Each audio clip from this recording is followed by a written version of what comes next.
guys, welcome back to some more AFK Arena. So today we're over on the FHG account, and all the chatter on Reddit, all the chatter on Discord is ultimately about Raku. If you guys have not seen, Raku could possibly be the new meta when it comes to a couple of the Twisted Realm bosses, especially the one that is up right now, which is Arden. The reason for this really lies in his abilities. So when we look here, the Acorn Cannon, the most injured enemy target, which is always going to be the boss because there is only one. The attack also deals damage equal to 55% of the health which the target has already lost. So as he does lose health, even though we know we cannot kill them, it will do more damage. That cannot exceed that 900% of the attack rating. So it is going to cap out at a certain point. Looking at the entangling shot, this is one, especially with Dark Arden, that works really, really well because Dark Arden can be crowd controlled. So he will be imprisoned through this entangling shot that Raku has, meaning that he is not going to be doing more damage to your team, but he is actually going to be imprisoned, which works flawlessly with Raku's mark. Whenever an enemy target is under the effects of a control ability, which is going to be his roots, Raku will additionally target them with normal attacks over the next 4 seconds. Passively, damage dealt to any enemies under the effects of control is increased by 45%. So not only is he getting a significant buff there with the damage that he's doing there, he also provides the CC as well as the damage. Then, of course, we know with the Peckish ability, he can boost his own attack rating and his haste himself. Further, with the teams that they put them with, giving Raku more haste with the twins, giving Raku more damage with the empowerment ability of Mortis is turning these abilities super, super strong, guys. Looking at a signature item, this is another big part of it. So when he inflicts damage, it is going to do haste, but at the plus 30, normal attacks deal damage equal to 15% of the target's current health. That is right, guys, the current health. So as we know with the bosses, they have a substantial amount of health. So this is allowing him, again, to do a lot more damage.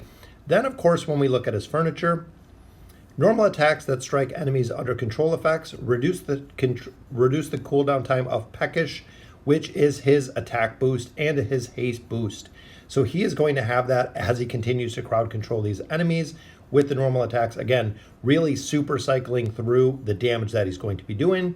Then Raku is able to use his ultimate ability an additional time if it didn't kill the enemy. With the bosses, we know that we cannot kill the boss. So ultimately, he is going to use this with his 9 of 9 furniture an additional time every single time. So let's go ahead and look at what this is looking like, guys. And again, this is all the news that I'm reading over on Discord and everywhere else. So looking at the leaderboard, even looking at Yuzu. So here is the damage, guys. 865 billion damage with Grez. Let's go ahead and play this, and we'll just slow it down a little bit. So Raku is actually set up right in the front. That is to get the damage buff that the twins bring. So actually combining Raku with Grez, they are sharing the damage that is going on there. Boom, there's the entangling root up on Arden. So Arden is crowd controlled. Big debuff there from Warwick. And then, of course, the haste. So not only is Raku bringing haste and attack buff himself, he's getting the empowerment ability from Mortis, giving him more attack. He is getting more haste from the twins, allowing him to do more damage. Grez, of course, with the minions are just coming up shielded with his 9 of 9.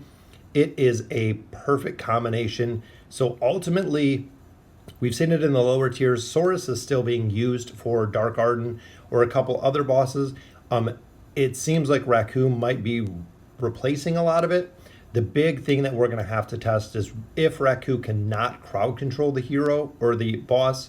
Since we can crowd control Dark Arden, we get the markup on there, and he does a absolute insane amount of damage.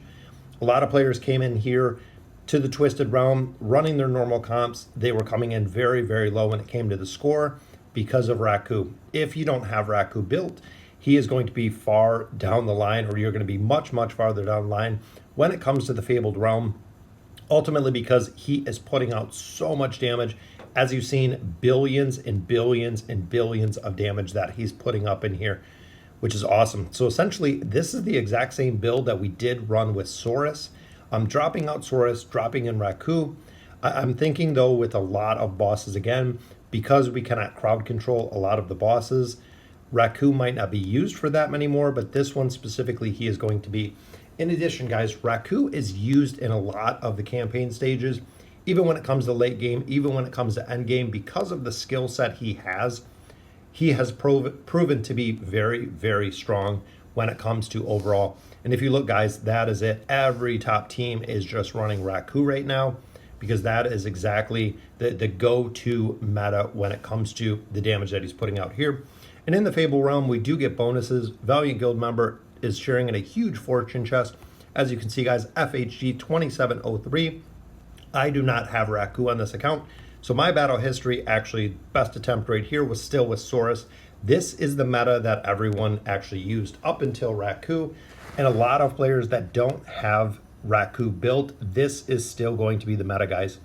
So essentially the dynamic that this works, Saurus provides large damage, and of course heals when he gets his full stacks. If you don't crowd control Arden, Arden will take away Saurus's stacks, which is a little bit of the RNG aspect of it. Grez continues to just pull up minions, which further get buffed by Mortis's empowerment ability. And then of course Warwick is there for the massive debuff that he brings as well. So this is really the current meta that people have been running for Dark Arden for a significant amount of time. And now ultimately we see it shifting to Raku. And as players continue to build Raku and actually get him built with furniture, the meta is going to shift to Raku. So ultimately, guys, let me know in the comments what you guys think. Very, very cool to see when there are some changes. Still waiting for Peggy to break out somewhere. Hoping she has a use. I haven't found it yet. I've been working her in a bunch of different teams. Unfortunately, haven't found a place for her yet. So again, let me know in the comments what you guys think. And as always, thank you guys for watching.